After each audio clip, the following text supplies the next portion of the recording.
بسم اللہ الرحمن الرحیم۔ ڈیئر ویورز، السلام علیکم۔ کربلا کی فضا اس دن بدل گئی۔ ریت وہی تھی، آسمان وہی تھا، فرات وہی بہہ رہا تھا، مگر ہوا میں اب انسانیت کی جگہ تلواروں کی خنک اور حکمرانوں کا گھمنڈ اتر چکا تھا۔ دور سے دھول کا ایک غبار اٹھ رہا تھا۔ یہ کسی قافلے کی عام دھول نہیں تھی، یہ یزیدی لشکر کے قدموں کی گواہی تھی جو کربلا کی پاک زمین کی طرف بڑھ رہے تھے۔ میرے عزیز دوستو، دمشق کی تخت گاہ پر بیٹھا یزید اپنی حکومت کو خطرے میں دیکھ رہا تھا۔ اس کے لیے سب سے بڑا خطرہ نہ کوئی فوج تھی، نہ کوئی بغاوت، بلکہ ایک نام تھا: امام حسین۔ کیونکہ حسین ظلم کے سامنے جھکتے نہیں تھے، یزید نے کوفہ کے گورنر عبید اللہ بن زیاد کو حکم بھیجا: حسین سے بیعت لو اور اگر انکار کرے تو سختی کرو۔ یہیں سے کربلا کی زمین کی قسمت لکھی جانے لگی۔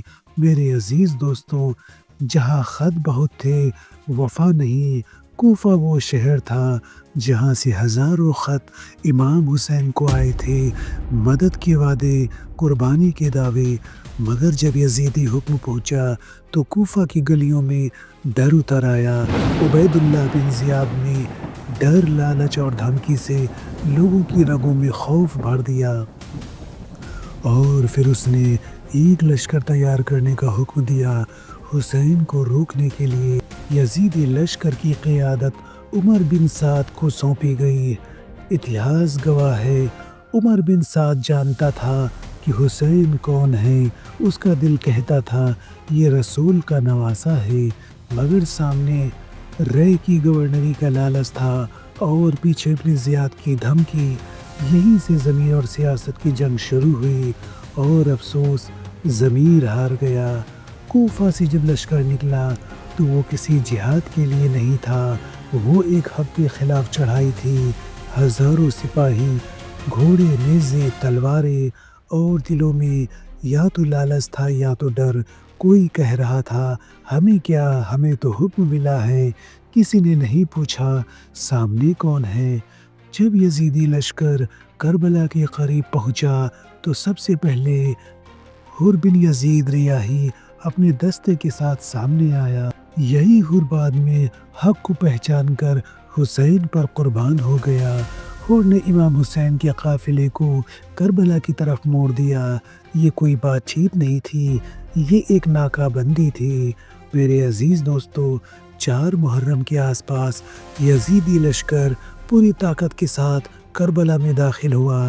کربلا کی زمین نے دیکھا، ایک طرف عورتیں، بچے، چند وفادار مرد، دوسری طرف ہزاروں ہتھیار بند لوگ، اور پھر بھی حسین کی آواز میں ڈر نہیں تھا۔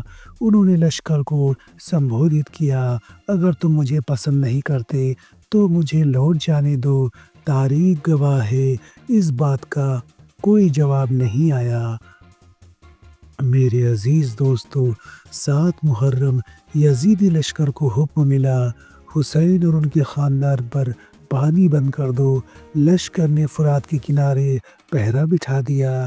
یہ وہ لمحہ تھا جب چند تلواروں سے پہلے پیاس سے شروع ہوئی کربلا کی زمین کانپ اٹھی، کیونکہ یہ کوئی فوجی چال نہیں تھی، یہ انسانیت کا قتل تھا۔ میرے عزیز دوستو، یزیدی لشکر کی راتیں شور سے بھری تھی، ڈھول، آگ اور ہنسی، اور دوسری طرف حسینی خیموں سے قرآن کی تلاوت، دعا اور سجدوں کی آواز۔ تاریخ گواہ ہے، کئی سپاہی رات کو کروٹیں بدلتے رہے۔ دل پوچھتا تھا کیا ہم صحیح طرف ہیں، مگر صبح حکم پھر بھاری پڑ جاتا: لشکر کی تعداد اور حسین کی تنہائی۔ تاریخ بتاتی ہے یزیدی لشکر 4000 سے بڑھ کر 20,000 تک پہنچ گیا، اور حسین کے ساتھ صرف 72۔ مگر کربلا نے ثابت کیا تعداد نہیں، حق معنی رکھتا ہے۔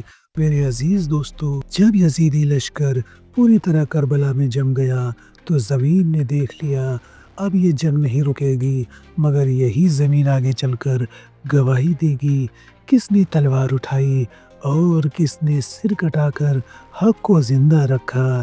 یزیدی لشکر طاقت لے کر آیا تھا مگر خالی ہاتھ لوٹا، اور حسین سب کچھ دے کر ہمیشہ کے لیے زندہ ہو گئے۔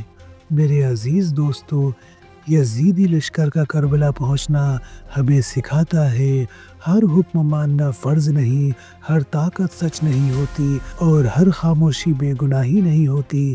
کربلا آج بھی پوچھتی ہے، اگر آج حسین آئے تو تم کس لشکر میں کھڑے ہو؟